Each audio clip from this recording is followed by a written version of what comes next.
Good evening. Today is Thursday, Recording September in 7th, progress. 2023, and this is the Town of Riverhead Planning Board. If we could stand for the Pledge of Allegiance. Pledge allegiance to the flag of the United States of America and to the republic for which it stands, one nation, under God, indivisible, with liberty and justice for all. Thank you. So this evening, we were supposed to have two public hearings, and we're only going to have one. Greg, did you wish to explain that, or do you want me to? I could just touch real quick on the second public hearing that was scheduled tonight for JLL Properties. This was going to be a public hearing for a site plan for a property over on East Main Street. Unfortunately, the representative for that application did not post the property in time to meet the required notice for the public hearing. So the board does not have jurisdiction to open that public hearing tonight. It is Matt's application, but as I understand, we do have a resolution on in the packet to reschedule the public hearing. I believe that would be rescheduled for the first meeting in October, again, pending the applicant's proper posting and noticing the property. So we will be striking public hearing number 2 from the agenda tonight. Thank you, Greg. All right, so let's move on to our first public hearing, which is Breezy Hill Public Scoping Session. All right, thank you. Madam Chairman, members of the board, for the record, Greg Bergman with the Riverhead Planning Department. What we have tonight is a public scoping session on a draft scope, which was submitted in connection with a final site plan application that is seeking approval to redevelop a 6.68 acre parcel, which is presently approved with a 1.5 story single family residence, a 1.5 story frame barn and garage, swimming pool, and a man-made pond. The purpose of the site plan application is to repurpose the property as a New York State DEC solid waste management facility pursuant to 6 NYC-RR Part 360 and Part 361, the construction and demolition debris processing facility. The property is located at 1792 Middle Road in Calverton within the Industrial A zoning district, as more particularly described as Suffolk County Tax Map number 600-100-2-4.2. Just a very brief history on the application to date.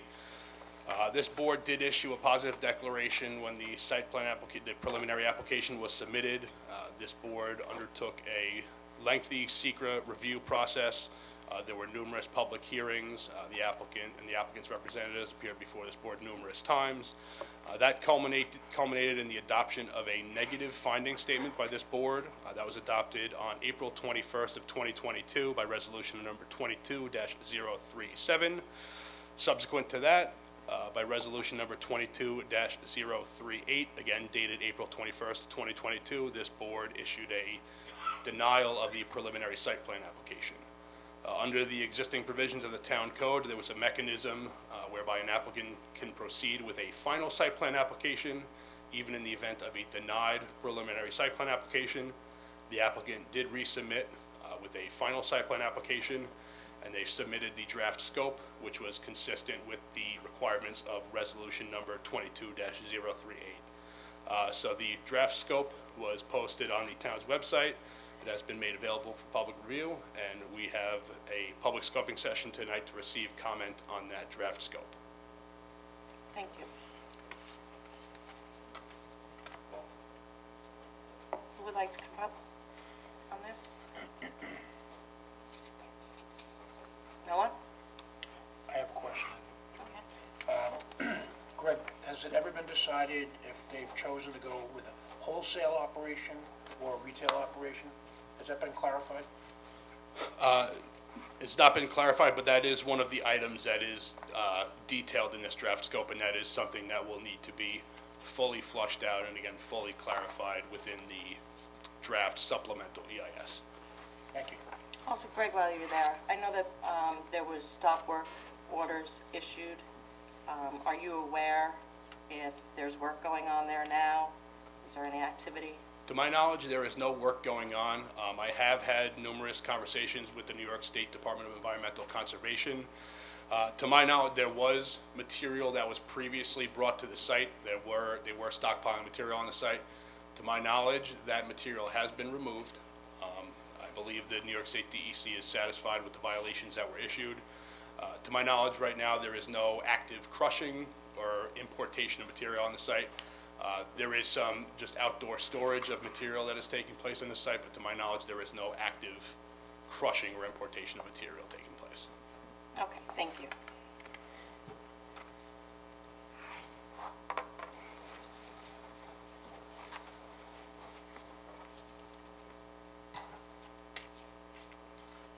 Good evening, Madam Chairman, members of the board. My name is Barbara Blass, and I live in Jamesport. I recognize that this... Barbara, the microphone. Sorry, there we go. All righty. We'll take two.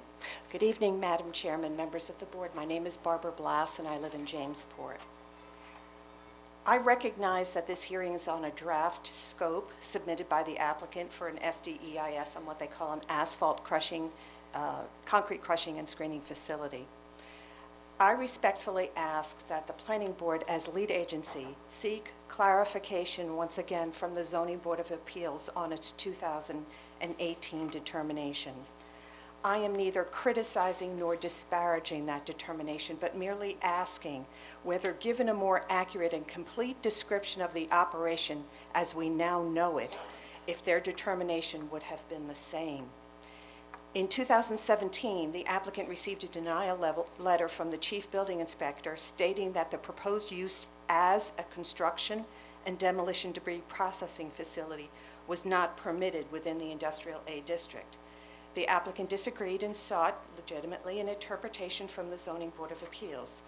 The question was put to the zoning board, the question that was put to the zoning board was not about a C&D processing facility, but was specific to concrete crushing and later expanded to include processing of asphalt and earth.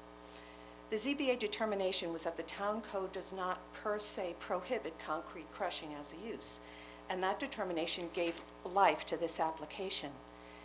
In November of 2021, the board held a public hearing on the draft EIS for a site plan, and at that time it was listed on your agenda as Breezy Hill Group to establish an asphalt and concrete crushing and screening facility.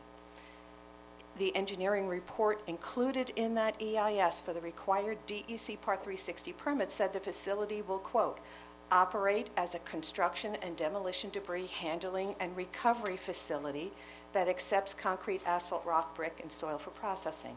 That same report also makes reference to other transfer station activities.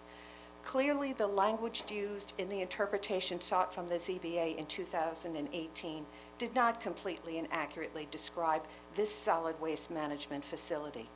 The ZBA's determination was based on limited information provided by the applicant. And to the point, the description of this application as it appears on your agenda today says it all. It is a site plan for a New York State Part 360 solid waste management facility pursuant to NYCR, construction and demolition debris processing.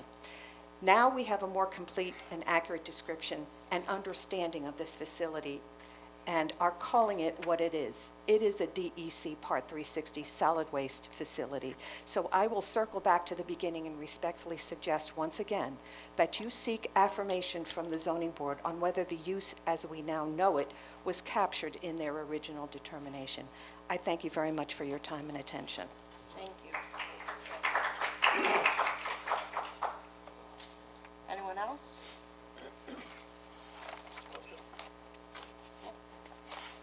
Are Make you, a- oh, I'm sorry.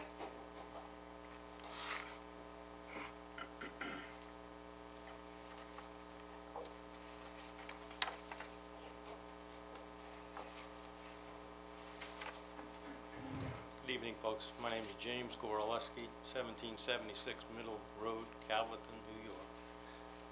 I'm the adjacent property owner to the east for the property that they intend to have this project upon. It seems to me, well, first of all, I just heard you mention that the secondary people that were supposed to come here tonight withdrew, or they couldn't meet they didn't meet a qualification of having the property posted properly, okay? And their whole meeting went out the window because of that. I didn't see anything posted on this property over the last month, 2 months, 3 months. I live right next door, I ride past it every day.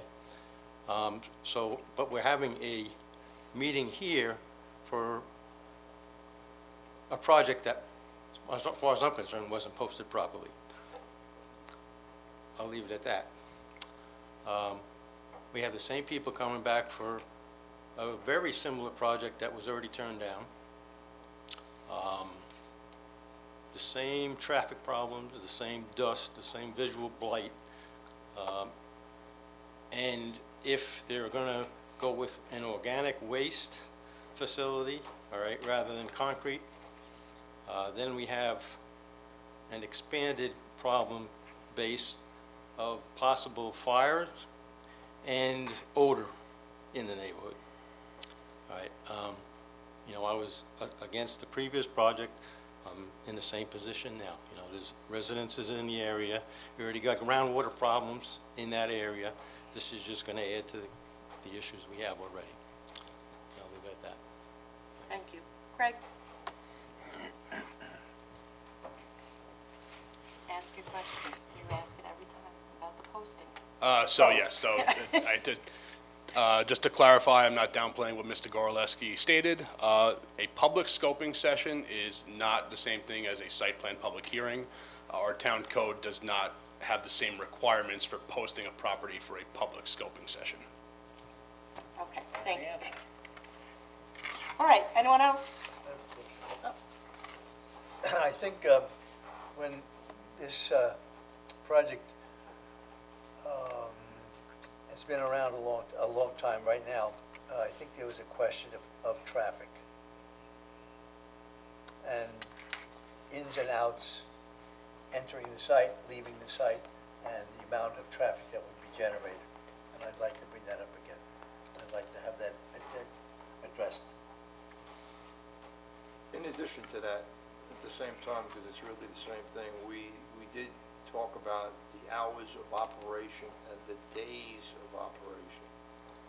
I believe your client had, Steve had originally said they wanted 7 days a week. Okay? And, sure.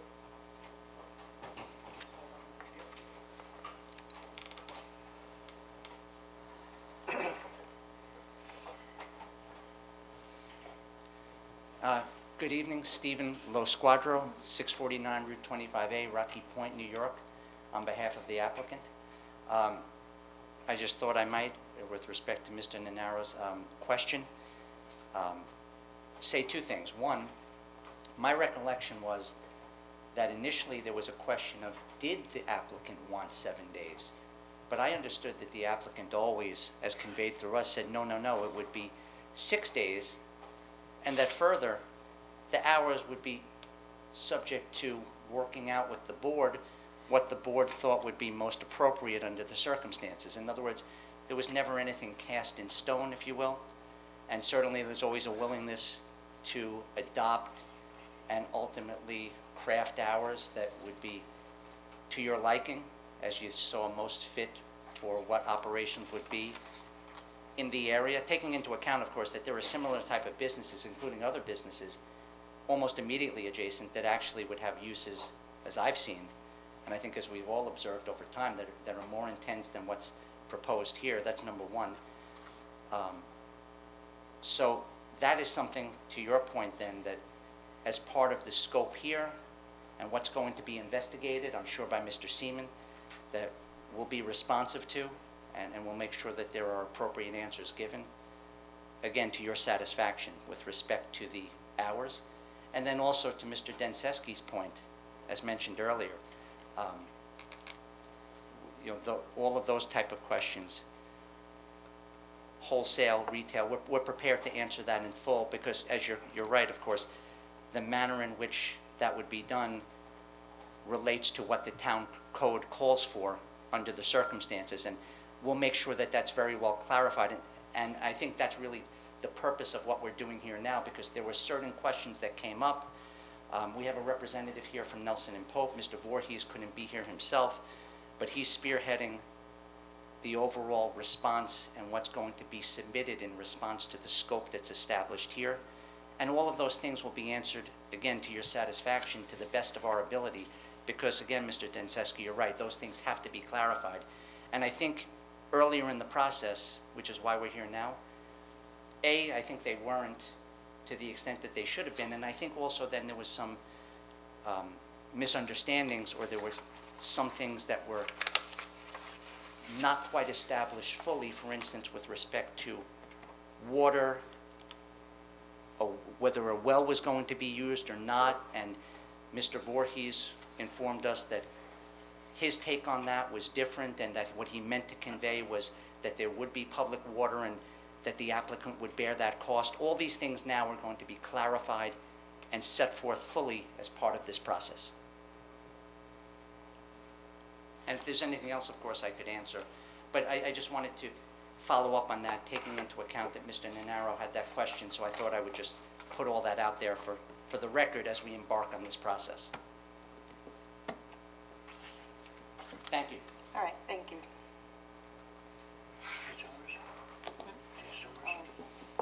Is there anybody on there? Matt? I have one, but no handout. All right. Make a motion to close the public scoping session of the Breezy Hill Public Scoping Session meeting. So moved. Second.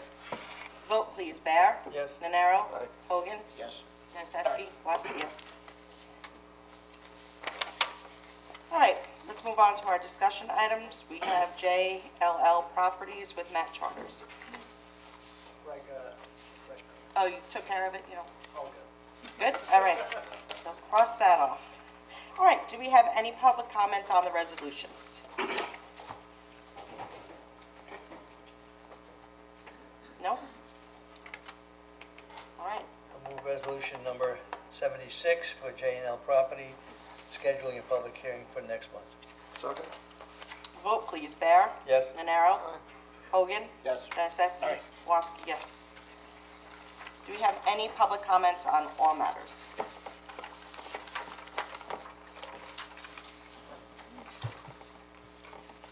Hi, good evening. Amanda Grams from Reeves Park, Grams. Madam Chair and gentlemen, I have some photos for you and some literature. Oh, thank you. There's one of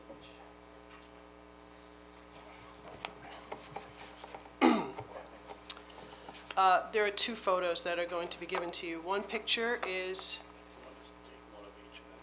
of the cider house's attempt to put barrels in a doorway that leads to their large facility banquet room.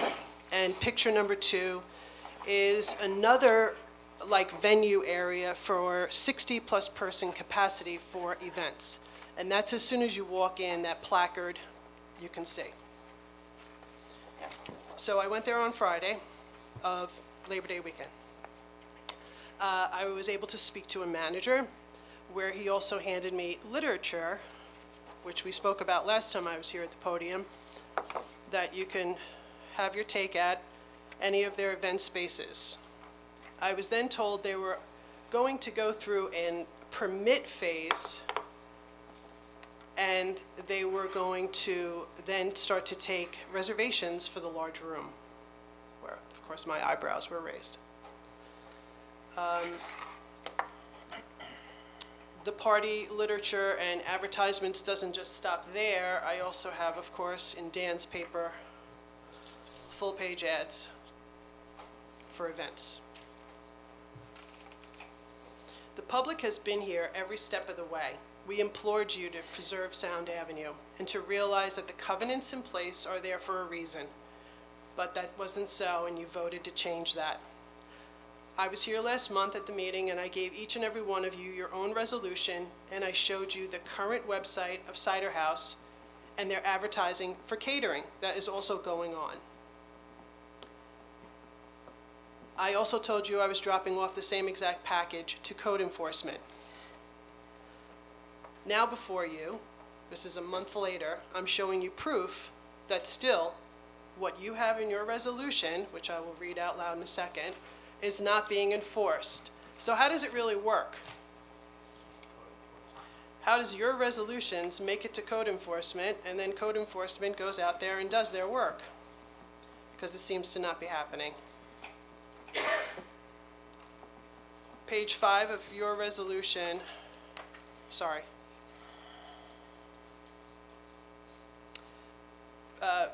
Lower 5, going on to 6 of your resolution dated July 6th. Applicant shall remove the overhead sliding barn doors and garage door on the northern wall of the expanded tasting room. Close this portion of the wall back to its previous state, and also similar solid wall or sealed wall glazing to minimize the negative impacts to our beautiful Sound Avenue historic corridor.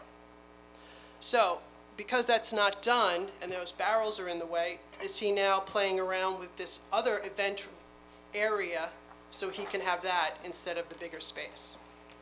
Okay, let me just Sure. share with you what I'm aware of at this point. I have been in contact with the building inspector. I am aware that Mr. King has come down to the building department and has applied for a permit to seal up that area, barn doors being taken away.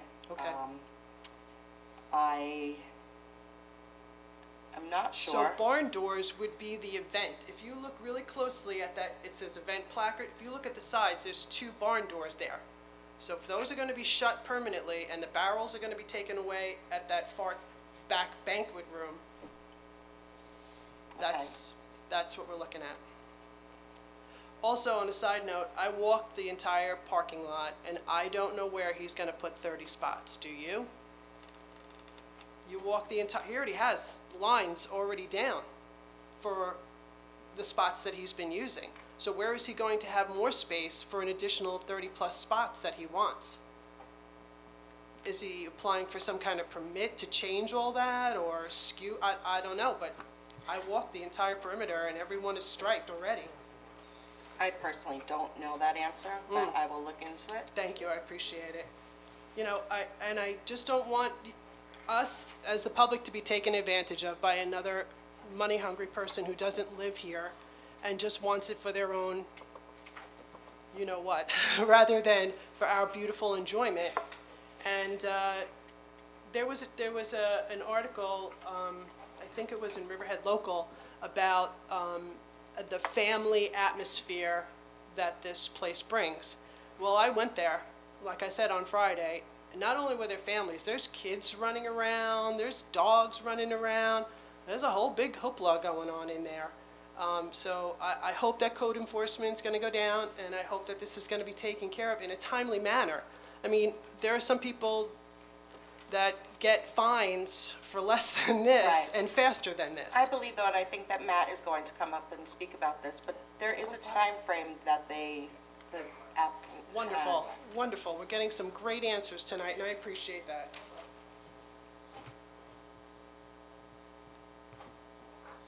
Thank you, Amanda. Thank you. Amanda, did you get a chance to see the site plan? The paper site plan that was presented? No, I did not. Okay, I don't know if we have it here, but the spaces are shown on the site plan. Oh, I'd love to see that. Do we have a copy here, I Matt? thought so. He's got extra area. All right, just to clarify I can clarify the site plan issues. I can't really say to what Mr. King's advertising, obviously, but the board did grant a preliminary site plan approval. He still has to come back for final site plan approval. That's before he can get any building permits or anything on the application. He still has, obviously, he can't use those spaces, because he does not have approvals for them, but he would still have to come back in for final. Must just be me. Bad luck. Yeah, so he'd have to get final.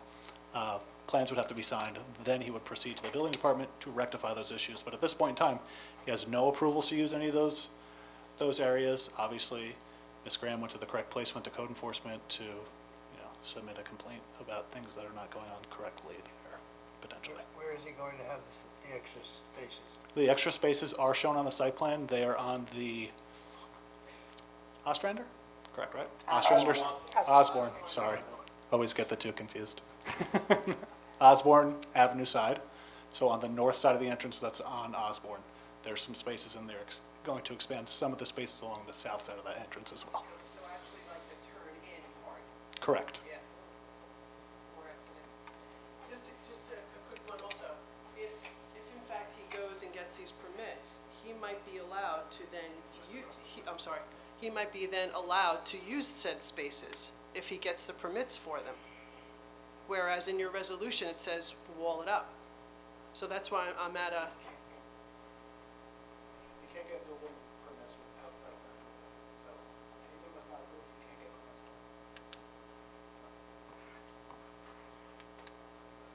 for. well, okay, let's just hope he doesn't get that.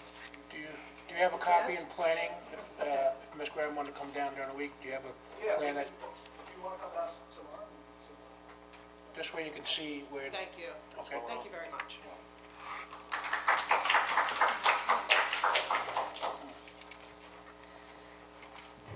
Evening, Claudette Bianco, Baiting Hollow. The latest evidence of violation at the Riverhead Cider House provided by Ms. Grahams is yet one more breach of trust by Mr. King. On July 6th, this board voted to approve the site plan application made after the fact to expand the existing patio and tasting room.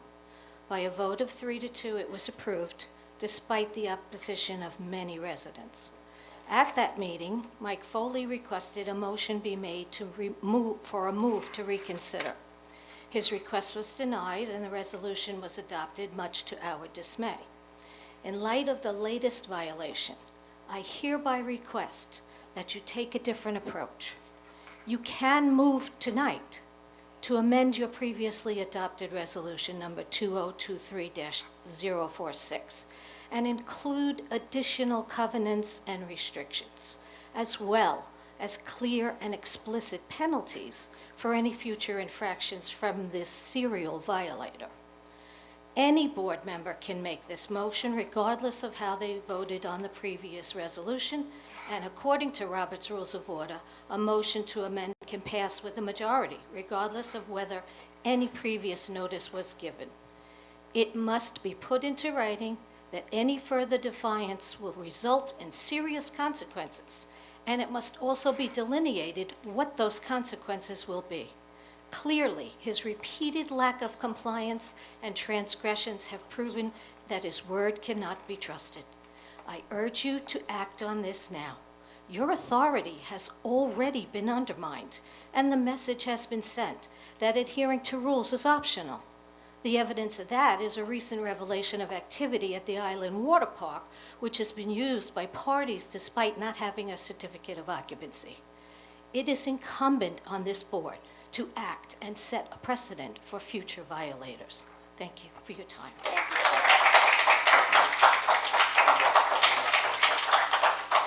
Ms. Graham, can I ask you a question?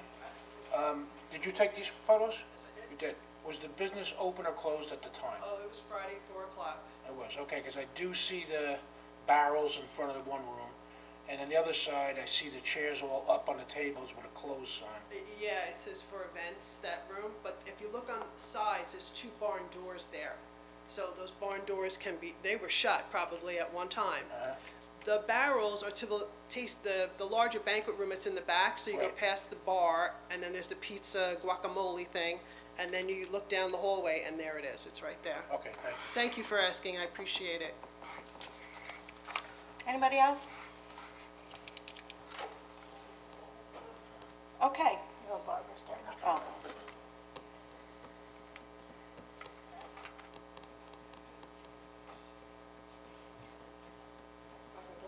Barbara Blast, Jamesport again. Something came to mind I think perhaps in the comprehensive plan, and I know you're all involved, we're in that process right now.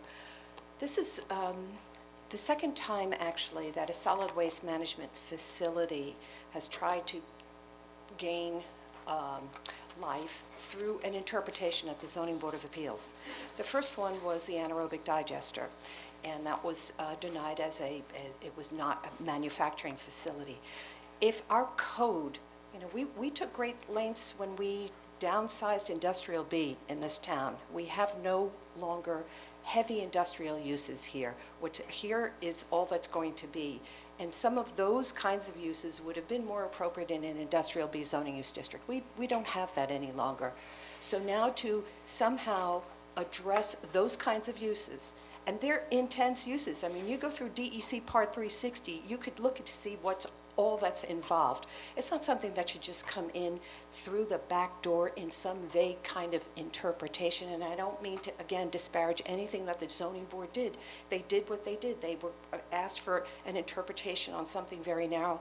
This is not I'm not going to say benign use. This is a little bit beyond that kind of an interpretation, and it really should be addressed in our code if we're going to have them. But our own solid waste management plan that was adopted fairly recently said we don't need any further solid waste management facilities in the town of Riverhead to handle C and D or anything else. So this is a facility that's going to be taking in materials from outside of our town, and I just ask, as you go through the zoning use districts with a view towards whether we look to modify uses in our industrial A zoning use district, which is predominantly in the Calverton area, whether you take that into consideration and either specifically call out none of those shall be permitted or tighten the language that's currently there. I thank you very much for your time. Barbara? Yes. It's so funny that you came up here and said this, because I actually just wrote this before the meeting, that, because I am on the Comprehensive Plan Yes, I Steering know, Committee. yes. And it says, must address language on uses and codes such as industrial zoning. Does this include and allow crushing and mining facilities, solid waste management? It's right, I just wrote it. We're on the wavelength. That's So- very good to hear, and I appreciate that you would take that along. will be addressed at our next comprehensive plan Thank you. And the meeting. mining for sure is not permitted. That's specifically called out. But these other solid waste facilities can be problematic. Thank you so much. I Thank you. appreciate it. Yep. Okay, can we move the minutes from the last meeting, or from August 3rd? I'll move the August 3rd minutes of the Riverhead Planning Board 2023, so moved. Second? All in favor? Aye. I'll move the minutes from August 17th, 2003. Second? All in favor? Aye. Aye. Other business, correspondences. We are going to go into executive session right now with matters relating to litigation. So, Then we have to Well, we name take the the, vote to go into executive session, and then we do have to come out of executive session Right. and vote to don't close. we have to publicly state what this we reason did, It's about matters, litigation. litigation? so. Yeah, motion to go into executive session, so moved. Second? All in favor? Aye. So unfortunately, that includes